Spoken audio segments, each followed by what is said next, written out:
Welcome to Accelerate. Sa video na ito, tuturuan ko kayo paano gumawa ng simple pero effective na inventory sheet gamit ang Excel. Sa Microsoft Excel nyo, i-open nyo yung file. Ito yung kailangan nating i-prepare. So, kailangan natin ng one sheet for item list, isang sheet para sa stock in, isang sheet para sa stock out, at pang-apat na sheet para sa dashboard. So, umpisa natin sa item list. Ano bang laman ng item list? So, ang item list ay maglalaman ng item number, ito item number, item code, category, item description. Ito kasi yung gagawin natin is for clothing. So, lalagyan natin ng sizes dito. So, sample lang to is for clothing. So, lalagyan natin ng sizes. So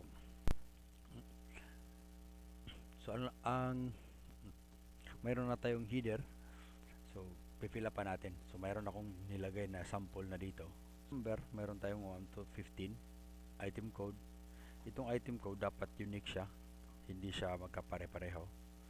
Yung category natin is since t-shirt tong ginagawa natin, and then so category natin is t-shirt for t-shirt. So ito yung item description. Item description is yung complete item description kasama na yung sizes. Pero naglagay din tayo ng isang column para sa sizes para mabilis nating masort yung mga items. After nating malatag lahat ng data, so i-select lang natin and then punta tayo sa home. Gawin natin ng filter. So yun, magkakaroon ka na ng drop down dito, mafi-filter mo na yung mga items. Pagkatapos nating gumawa ng item list, gawa tayo ng items para sa stock in. So meron na akong ginawa dito. So ang laman ng stock in is mayroon pa siyang item number,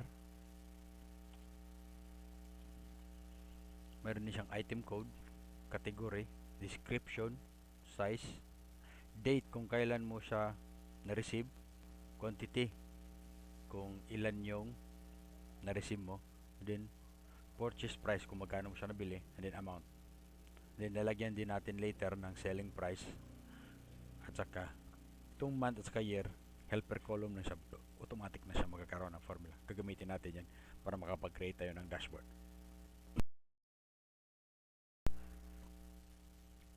Next is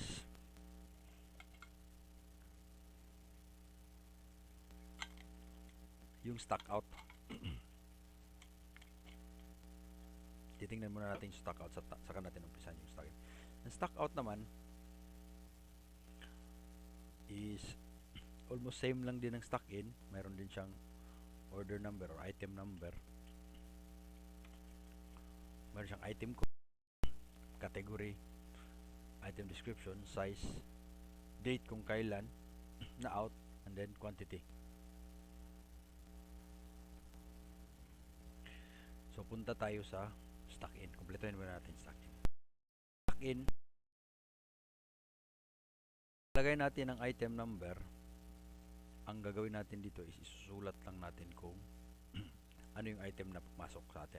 For example, sa item code, sa cell ng B3, maglagay tayo ng drop down. So, paano maglagay ng drop down dito? So, ang drop down, punta tayo sa data, data validation. Pinutin natin data validation. Then, dito, lagyan natin ng list. Dito is i-click natin, punta tayo sa item list, i-click natin yung item code. Yun.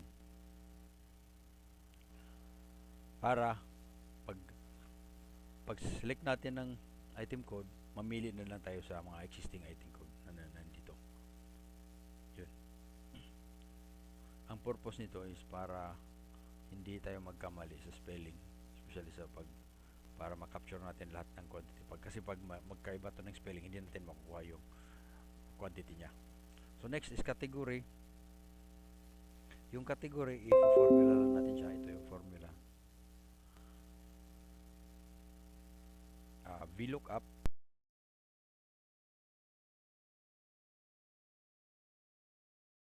B3, ito, item code, and then item list B to L. So dito tayo sa item list, from B to L, and then 1, 2, 3. Then sa column index na, since nasa second column yung category, so lagyan natin ng 2, then false. Sa mga hindi pa marunong mag VLOOKUP, panoorin nyo yung video ko dun. May separate video tayo sa VLOOKUP. Sa item description, VLOOKUP lang din. I-VLOOKUP natin siya papunta dun sa item list. So naglagay ako ng if error kasi in case na error yung lumabas, malinis pa rin yung data. Papakita ko sa kanyo kung walang if error na nilagay. Kaya ba nang may if error sa kamay? Wala. So yan. In case na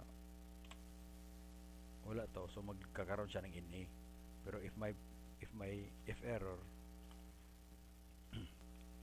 kahit na empty to, hindi siya maglalagay ng NA. So yun yung kagandahan pag may if error. So item description yun pa rin. Yung array natin is papunta dun sa item list. Yung sizes natin is same pa rin, VLOOKUP pa rin siya, B3 papunta sa item list. Then yung date is manually natin i-input at saka quantity. Yung purchase price is manually din natin input. So itong tatlo is manual entry to. I-highlight ko lang. Tapos yung amount is formula lang natin equals quantity times purchase price. Okay. Ay, pag sa selling price na, so lagyan natin ng selling price. Kung magkano yung selling price natin. So bali, for example ito, date is 7/4. Quantity is 10. Purchase price for example is 320. Selling price is 650. Example lang yan. Sa month at saka year, for the month, ito yung formula natin, equals text, click lang natin tong date, comma, quotation, tatlong M, close quotation, close parenthesis, enter. So yun yung formula ng month. Yung month gagamitin natin dito sa dashboard para ma-capture natin lahat ng data sa every month. Sa year naman, ang formula natin is equals to text pa rin, click natin yung date, then quotation, apat na Y, close quotation, close parenthesis. So yun yung formula natin. So ngayon nakaka-create na tayo ng stock in. So kumpletuhin ko lang to. For example ito,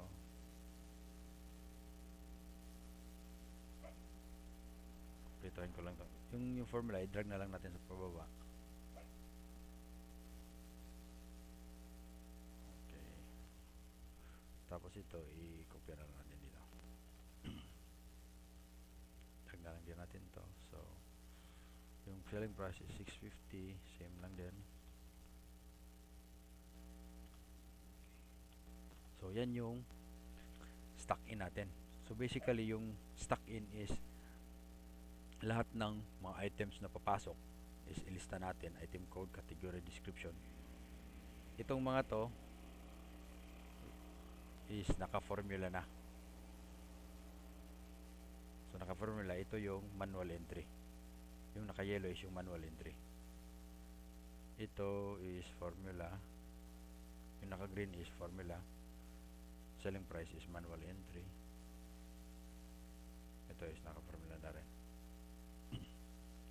So, ganun lang kabilis yan. So, punta tayo sa stock out. So, para magkaroon tayo ng inventory, kailangan natin ng stock in. I-minus natin sa stock out. So, yun yung remaining, yung balance natin na items. So, next, punta tayo sa stock out. Sa stock out, same lang din. Mag-create tayo ng data validation dito sa item code. Ito kasi is manual natin siyang i-entry. Yung data validation natin, punta tayo sa data validation and list item code. I-highlight natin tong lahat ng nandito, then press OK. So pag natin, mayroon na tayong drop down sa mga item code. Then sa category is naka-formula na to, same formula dun sa stock in. So gamitan na natin VLOOKUP. Sundan nyo lang ang formula na to para yung mga hindi pa marunong mag VLOOKUP, panoorin nyo yung video ko sa separate. Mayroon akong video sa VLOOKUP, pwede nyo panoorin yun. And then ito hanggang dito is naka-formula. So same formula lang din to sa stock in. VLOOKUP B3 is ito, and then item list from B to L hanggang dito, or pwedeng hanggang dito lang pero nilagyan ko na lang hanggang to L, pero pwede lang hanggang dito lang kung saan hanggang yung data mo. And then yung itong to is kung saan nakalagay yung data na gusto mong kunin. So ito kasi nandito sa second column, so B to C, so second column, kaya nilagay ko ng 2, and then false for exact match, then enter. So yun. So ito naka-formula na to. Ito is manual entry, saka ito manual entry. Yan.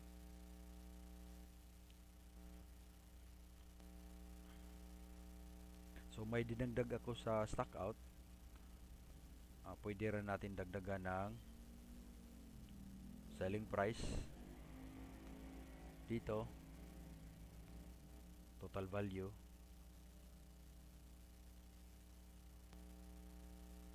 profit, pero wag muna, hindi lang muna ito lang muna. Yan, mayroon tayong month. Yung month same formula pa din. Yung year same formula pa rin dito sa stock in. So yun, mayroon na tayong stock out. Then pag nabuo na natin yung stock out, balik tayo sa item list. Sa item list, nandito na yung listahan ng mga items natin. Ngayon, lalagyan natin ng formula. Magdadagdag tayo ng additional columns. Dadagdagan natin ng received quantity or stock in quantity. Lagyan natin stock in quantity.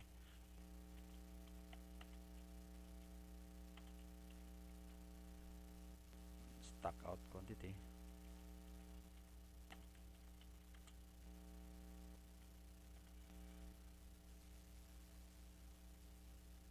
Then meron tayong available quantity.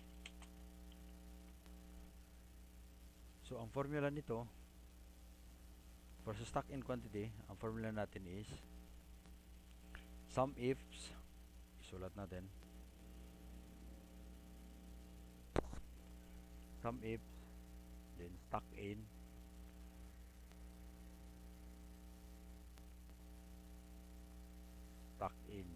GG. So yun, ito yun,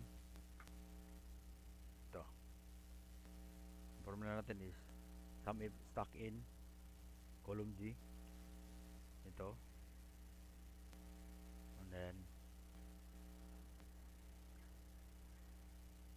stock in column B,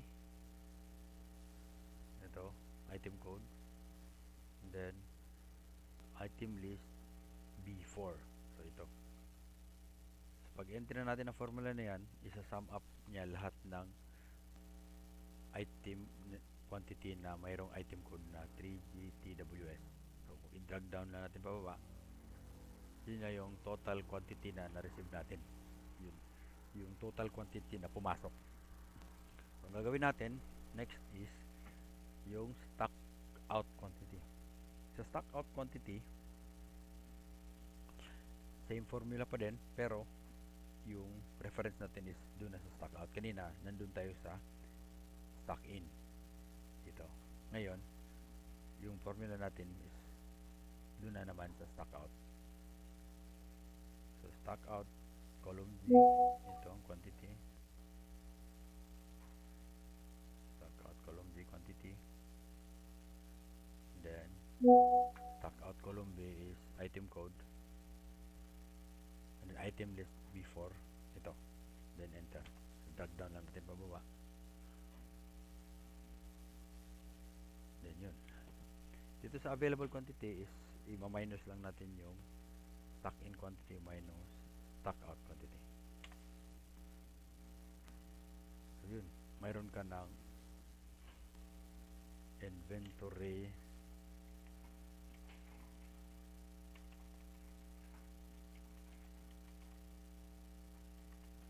sheet. So every time na magdadagdag tayo ng quantity dito, kunin mo lang, palabas mo lang yung code, lalabas yung kanya, description sa size, date nya is July 7, July 4, quantity is 10, tapos yung purchase price na is 320, selling price is 650. Yun, makita natin dito sa dashboard. Ito yung distribution na per month. So dito sa item list natin, makikita natin na ito yung stock in, ito yung stock out, ito yung available quantity. So ito yung sa inventory. Ngayon, tuturuan ko kayo paano gumawa ng dashboard. Sa dashboard, ang gagawin natin is kunin natin yung item code galing sa item list. Kopyahan lang natin to, tapos paste natin dito. Tapos lagyan natin ng January, February hanggang December. Tapos lagyan na total sa dulo. Then lagyan natin ng year. Then lagyan natin ng year dito, 2025. Pwede natin itong gawa ng drop down. Gamitan natin ng data validation. Lagyan natin list. Pwede natin i-manual ng list dito, 2023, 2024, 2025. Lagyan natin 2026. So pag click na OK, mayroon na tayong drop down dito. So palitan lang natin to, magbabago na yun. So paano ba i-set up yung formula dito? Yung formula is simple lang, equal. Lagyan na natin equals sum ifs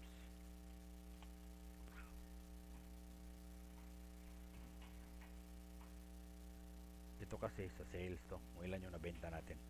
So sa sum ifs, punta tayo sa stock out, punta tayo sa quantity, comma, punta tayo sa balik tayo sa dashboard,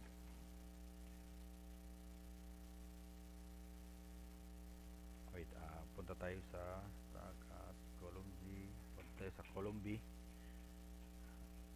comma, punta tayo sa dashboard, ito A4, then balik tayo sa stock out, month, comma, i-click din natin yung month dito, comma, stock out ulit, year, then comma, balik tayo sa dashboard, then pindutin natin yung year. Ito, i-lock lang natin tong year para hindi siya gumalaw, and then yung month, then i-lock natin para hindi din gumalaw. So pindutin mo lang, i-click mo lang yung letter, then press F4 dashboard A4 natin is pagagalawin natin siya to the right pero hindi na to the up and down pero hindi natin siya pwede pagalawin to right, left and right. So i-lock natin yung column. So pag lock ng column dapat yung dollar sign before sa A. And then ito is fully lock natin. Dashboard. Itong month is B3, i-lock natin yung papuntang baba. So lagyan natin dollar sign sa B3. Then hit enter. Then once na nalagay na yung formula, i-copy lang natin pupunta dito. Then pababa. So mayroon na tayo yan dashboard. Then yung total, lagyan natin sum. Search, select natin yung taas at baba. Then i-copy din natin sa papuntang gilid. Same din dito sa total. Sum lang din. So pag replace natin ng 2024, so wala siyang lumabas kasi wala tayong stock out sa 2024. Pero in case na lagyan natin, for example, lagyan natin sa 7-4-24 5, makikita natin may month April sa year 2024. Pag balik natin sa dashboard, mayroon siyang quantity. So palitan lang natin ng 2025, makikita natin yung quantity niya. So kung sa tingin nyo nakatulong yung video na to, paki-like na lang, share na rin. Kaya sa mga hindi pa nakapag-subscribe, subscribe na rin tayo sa YouTube channel.